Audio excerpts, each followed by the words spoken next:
Hoy la sociedad se enfrenta a unos grandes cambios sociopolíticos, una sociedad mucho más integrada, una sociedad en la cual pues casi que estamos viviendo la era post-globalización, una sociedad súper conectada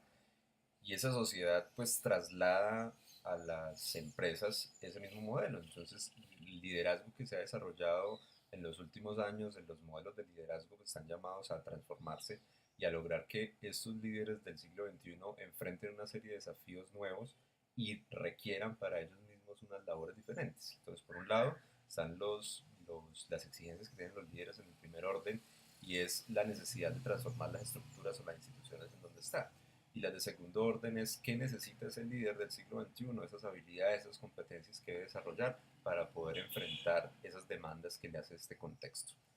Para ser muy concretos en el tema de liderazgo, yo diría que el líder debe trascender de esa figura de guía espiritual, de esa persona pues intocable en la empresa, que inspira, que nos junta a todos una visión,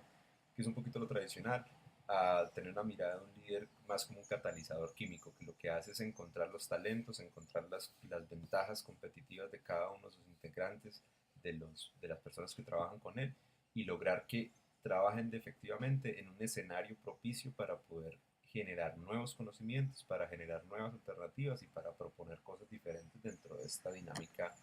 diferente en el mundo. En esencia yo diría el líder es el que hace que las cosas pasen, que esté en capacidad de tener una visión de conjunto, de no dejarse perder por el árbol en el bosque, sino ver la mirada del bosque y el bosque dentro de un paisaje y ese paisaje dentro de un planeta, que esa mirada de conjunto es la que le permite al líder categorizar y tomar las decisiones más acertadas. Ese líder hoy en día necesita unas competencias, unas habilidades, y esas habilidades, pues en este video nos vamos a referir a tres. La primera es el análisis y la solución de problemas, la segunda es la asertividad en la toma de decisiones, y la tercera es la concertación política. La primera sobre el análisis de solución y problema, pues es importante tener en cuenta que para uno enfrentarse a solucionar un problema, pues primero tiene que haberlo analizado.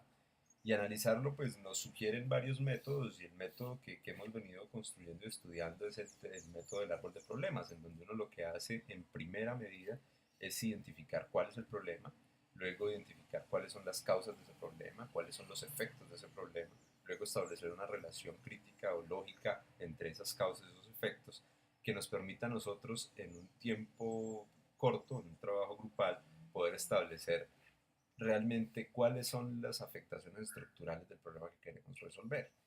Luego invertimos ese árbol de problema y lo convertimos en un árbol de objetivos y nos permite a nosotros establecer unos propósitos, pero también unas acciones para resolver ese problema. Y son esas acciones las que nos llevan al segundo paso. Esas acciones van a requerir unas decisiones por parte nuestra. Y para uno decidir, pues, digamos, hay un proceso intuitivo, hay un proceso técnico, hay un proceso de experiencia en el desarrollo del trabajo que uno ha venido haciendo y la experiencia que ha adquirido. Pero también hay métodos desarrollados por estudiosos, por diferentes autores, que los vamos a ver un poco resumidos ahora.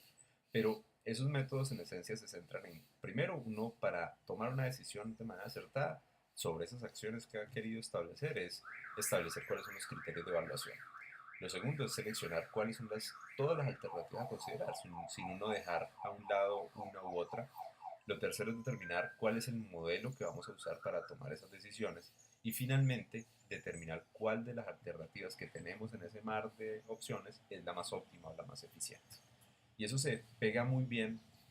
porque ese proceso de toma de decisiones, como lo decía, es una integración de lo intuitivo con lo analítico, es una integración de lo objetivo con lo subjetivo, es una integración de la eficiencia, es una integración de tener claro que es un proceso lógico, organizado y que autores en el mundo han venido desarrollando métodos como el modelo Business Think, el método proactivo, la metodología SAS, la famosa espina de pescado y uno que me gusta a mí mucho que es el diagrama de Pareto. Digo esto porque es importante que nosotros podamos adoptar un método, a pesar de que las circunstancias nos van llevando a uno escoger las mejores cosas de cada uno de los modelos. En mi concepto creo que hay dos que para mí son muy útiles y aplicables en lo que yo hago en mi trabajo y es el Business Think y el diagrama de Pareto. El Business Think nos propone a nosotros ocho momentos que nos dice, mire, deshágase de su eco, ¿sí? no se las dé, que se las sabe todas, esté abierto a encontrar nuevas alternativas. Luego nos dice, mire todo el conjunto, no se sesgue a que esta es la única solución, pueden haber más, hágale una apertura a su mente, sea creativo. Lo otro es, vea, realmente argumente por qué es importante resolver ese problema y cuál es el impacto de la solución, porque tenemos que tener en cuenta que las acciones por física generan una reacción, entonces no vaya a ser que la solución que nosotros estamos aportando al problema realmente nos genere unos sobrecostos o nos genere otro problema que es más difícil de resolver. Entonces, ahí hay una premisa muy fundamental en este método de Dave Marcum, y es que es importante, y lo digo yo como profesional del área de la salud, es importante no atacar el problema principal, atacar la causa de la enfermedad, no atacar solamente el síntoma. Si tú le puedes dar un analgésico para que no le duela la cabeza a la señora, pero resulta que la señora lo que tenía era un tumor cerebral y tú simplemente dándole y dándole y dándole la acetaminofén, la señora se te muere. Entonces, un caso muy similar es en estos casos de análisis, de toma de decisiones. El otro es el muy reconocido diagrama de Pareto, que para mí es una herramienta muy óptima, y es cómo decidir nosotros que el 20% de las causas resuelven el 80% del problema y que el 80% de las causas solo resuelven el 20% del problema. En esencia es una mirada muy eficiente, es una mirada en donde yo tengo una serie de datos, una serie de situaciones, una serie de problemáticas, y yo establezco, mire, realmente este problema tiene n cantidad de causas, y si yo cojo estas 1, 2 y 3, me permiten a mí resolver todos los problemas con menor costo, con mayor eficiencia, con mayor efectividad en el trabajo que estoy haciendo. Estas dos cosas que nos permiten a nosotros tomar decisiones, pues vienen amarradas a otro concepto, a otra habilidad necesaria, es la concertación política, que la concertación política vuelve y juega, son procesos de negociación, son procesos en donde yo necesito interactuar con la población y construir cuáles son las alternativas de solución a las problemáticas. En el 2002, si bien recuerdo, se definió por un autor, Comstone, que es un proceso de toma de decisiones basado en acuerdos entre el Estado, los empresarios y los sindicatos, que tiene una característica importante, y es que no es solamente una consulta de las políticas a los actores claves, sino es una codeterminación de las políticas. Y en ese escenario es muy diferente a como ha sido tratado en América Latina, que simplemente es una acción formal que busca hacer unos acuerdos, reducir unos riesgos de ingobernabilidad que están generados por los conflictos sociales que vimos en Latinoamérica. Aquí los procesos de concertación política son un poco más incipientes. Yo diría que frente al tema de concertación política hay un core ahí, el centro, la nuez del asunto, es que es un proceso que nos permite a nosotros llegar a unos acuerdos de gobernabilidad democrática, que nos permita a nosotros realmente que las opciones que estamos construyendo, que las opciones que estamos generando, nos lleven a una transformación social, que es lo que nosotros estamos haciendo en el día a día, al menos los que trabajamos en el Ejecutivo,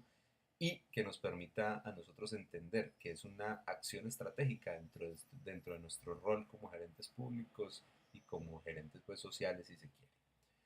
Digamos, sobre el tema de concertación hay bastante amplitud de conocimiento, pero yo quisiera cerrar con un punto, y es que también hay método para esto, también hay método para la concertación política. Y los autores nos dicen que hay un primer momento, que es elaborar la agenda de concertación, que incluye cuál es el contexto, definir cuál es la situación que vamos a enfrentar, quiénes son los actores claves que vamos a tocar, agendar los problemas a debatir, determinar cuáles son los resultados que esperamos. Luego nos dice, vea, después de que usted tenga esa agenda concertada, elabore pautas e instrumentos de procesos de concertación, luego genere las alternativas para lograr esos acuerdos, luego realice esas reuniones de concertación, pues las mesas, los talleres, las mesas, las asambleas, todos estos escenarios de participación. Y luego con todos esos insumos, diseñe un documento donde sintetice las acciones que concertó y defina cuál es el sistema de monitoreo y evaluación de resultados. Si se fijan,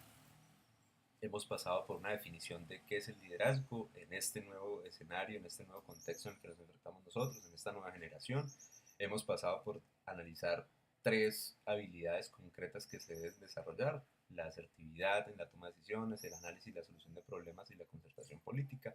que son elementos de gran valor, que no son los únicos. como lo hemos visto en los documentos que hemos venido estudiando, pero que son importantísimos para poder nosotros desarrollar un rol efectivo en nuestro